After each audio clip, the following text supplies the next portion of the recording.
У нас на 7 на 7 вышел материал о многодетной матери из Коми Радмиле Рябцевой. Ее судили за оскорбление депутата из-за недовольства первой буквы города. Он хотел поменять первую букву города, обычное В, на В, вот, которая поддерживает войну. И затем девушку судили по статье о дискредитации российской армии за посты в интернете. Тут еще хочется сказать... Подожди, мы же не сказали, где это происходит. Я сказала. А, я все прослушал. Вот, все прослушал. Город Вуктыл, Республика Коми. Да. И у Радмилы 3 детей. Она администрирует новостной паблик о Вуктыле около 7 лет. Это паблик во ВКонтакте. И сейчас Радмила активно высказывается против войны в Украине. У нас на связи с Радмила Рябцева. Радмила, добрый вечер.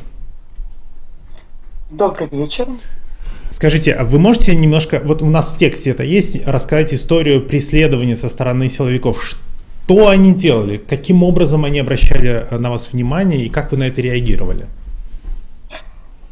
Здесь больше, наверное, проблема в местных жителях, которые пытаются донести на нас за нашу правду, так как эта правда не всем нравится, а я человек прямой.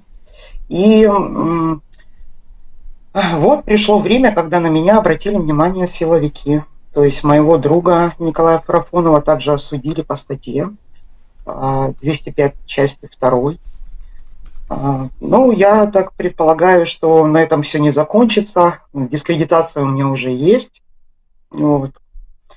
Я желаю всем мира и добра.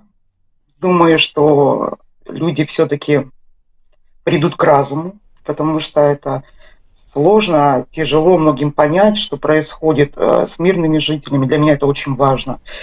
Несмотря ни на что меня преследуют действительно силовики, и я сейчас главный свидетель по делу Николая, а это уголовная ответственность. Неизвестно, как она перевернется в мою сторону, но я буду говорить до конца. Что бы мне этого не стоило, как бы мне это не стоило. Я понимаю, у меня есть дети. Кто-то скажет, это глупо, кто-то скажет нет. Но для меня важно, чтобы люди понимали. И я понимаю, что ВК – это один из, выражусь так, да, ментовских ресурсов, которые просматриваются. Но я свою правду буду говорить. Радмила, скажите, как повлиял выход нашего материала на вашу жизнь? Потому что очень много наших коллег сделали репосты, цитировали материал. А что-то изменилось? Ой, изменилось многое, потому что у нас городок маленький, не все понимают то, что на самом деле считают, что иноагенты – это вражеская СМИ, что меня, в общем, подмяли под вражеское СМИ.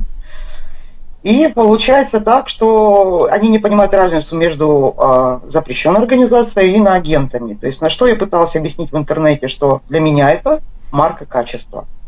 Кстати, как и статья о дискредитации, я не стыжусь ей, я горжусь ей. И я не знаю, что будет после моих слов, но я хочу сказать именно так. Я знаю, что в похожих сложных ситуациях, когда силовики давят, когда давят судьи, когда чиновники не дают прохода или мешают жить, там, не знаю, как-то мешают, не знаю, там, кому-то ребенка в школу записать или в детский сад, кому-то справку нужную не дают и так далее. Под большим прессом находятся люди. Именно публичная огласка, рассказ об этой истории в СМИ во многом помогает человеку хоть какую-то защиту получить. Я, собственно, про это и спрашиваю. То есть наверняка часть жителей сказали, что да, вы вот такая вся нехорошая пятая колонна, нехорошая девушка, а другая часть все-таки, как бы, наверное, встала на вашу сторону. Сколько этих людей? Очень много людей стало на мою сторону. Я благодарна России, которая, кстати, у меня появилось очень много друзей, чтобы все знали. Поддержка очень большая. Из Вуктыла, я вам скажу, у меня в лицо поддержат больше, чем пишут негативные комментарии. Но боятся выступать в сетях, так как все боятся о том, что у всех будет статья, как у меня. Все боятся о том, что их могут посадить в тюрьму. Но вы знаете, чем больше люди будут поддерживать или молчать, тем больше будет длиться эта война. Это лично мое мнение. Радмила, у вас трое детей, 5, 7 и 20 лет. Вот, ладно, 20-летний ребенок, с ним более-менее все понятно, наверняка вы с ним разговариваете на равных, но вы можете рассказать, каким образом вы и о войне, и о давлении на вас говорите со своими младшими детьми? С младшими детьми я не разговариваю об этом, они даже не в курсе, потому что они маленькие. А вот старшая дочь, она многое понимает, которые, кстати, часто говорят о том, что, возможно, твою маму посадят в тюрьму за ее правду, за ее убеждения. Но вы знаете, я всегда считала так, что в России Конституция превыше всего. И каждый имеет право на свои убеждения. Но это не так. В данный момент многие под угрозой, как и я, и, возможно, под угрозой мои дети, потому что на меня травили в сетях ПДН, на меня травят в сетях ФСБ. То есть, что самое печальное, это делают сами жители родного города. И это страшно. Но я вам скажу, что мои убеждения были и даже люди, которые поменяли свое мнение в сторону, в мою. Кстати, а вот силовики, они как в личном общении с вами? Может быть, они говорят тайно или намекают на то, что они не согласны с тем, что с вами происходит? Есть ли у вас какое-то с ними общение, как они думают?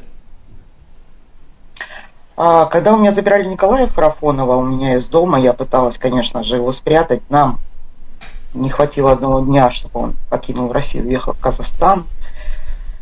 Вот. В тот момент у меня были на пороге силовики, которые сказали, что мы вас читаем, мы вас видим. Я, соответственно, спросила о том, что это же не без местных поддержки жителей, которые это делают. Они сказали, конечно же, да. Честно говоря, я не могу сейчас говорить многих вещей, потому что я свидетель по делу, но я даже знаю, кто пошел свидетелем против Николая. То есть силовики меня читают, видят все, что я пишу. Намек был один из главных, который меня немножечко, знаете,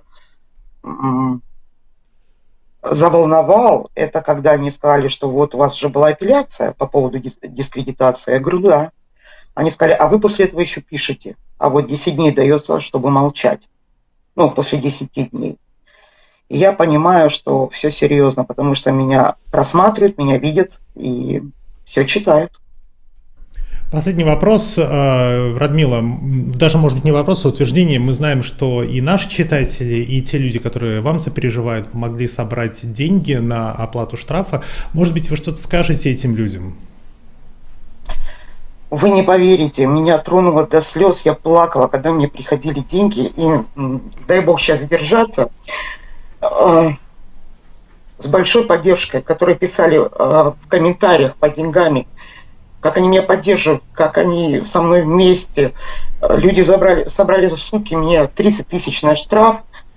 Это многого стоит, это бесценно. Спасибо всем огромное, спасибо всем большое. Держитесь, ребята, вместе мы сильнее. Потому что в данный момент ситуация очень тяжелая. Не каждый может ее выдержать или выстоять. Но я думаю, придут те времена, когда все станет на свои места.